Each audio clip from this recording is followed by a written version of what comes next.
राजा रघुवंशी जो इंदौर का रहने वाला था, अपने हनीमून पर मेघालय गया था, पर उसे ये नहीं पता था कि उसका हनीमून ही एक सोचा समझा मर्डर प्लान था।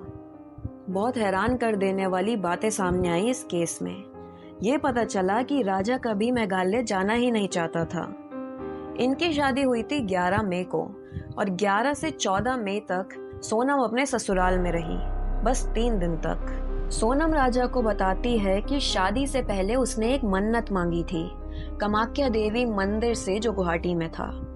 वो बताती है कि जब तक मेरी मन्नत पूरी नहीं हो जाती, जब तक मैं वहां चली नहीं जाती, तब तक राजा उसे छुएगा नहीं। अपने ससुराल में 3 दिन रहने के बाद वो 14 मई को अपने मायके चली जाती है। पर यह सब सोनम और राज कुशवाहा की सोची समझी चाल थी। उन्होंने पहले ही ये प्लान बना लिया था कि वो मेघालय में राजा को किसी सुनसान और खाई वाली जगह पर सेल्फी लेने के बहाने से ले जाएगी और वहां से धक्का दे देगी और फिर सबको ऐसा जताएगी कि ये सब एक हादसा था। पर सोनम को एक और डर था कि अगर ये प्लान काम नहीं करा तो इसके बाद वो एक प्लान बी भी बनाती है और उसमें वो हायर करती है 3 कॉन्ट्रैक्ट किलर्स कि अगर वो फेल हो जाती है अपने प्लान ए में तो वो तीनों कॉन्ट्रैक्ट किलर्स राजा को मार देंगे।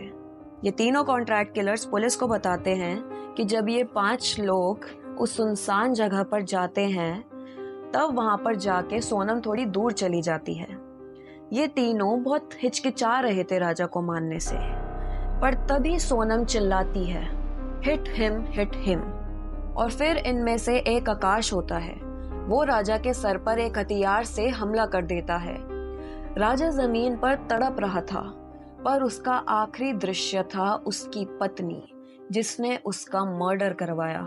जैसे ही सोनम कंफर्म कर लेती है कि राजा मर चुका है, तब वो उन तीनों किलर्स के साथ मिलकर उसकी बॉडी को उस खाई में फेंक देती है।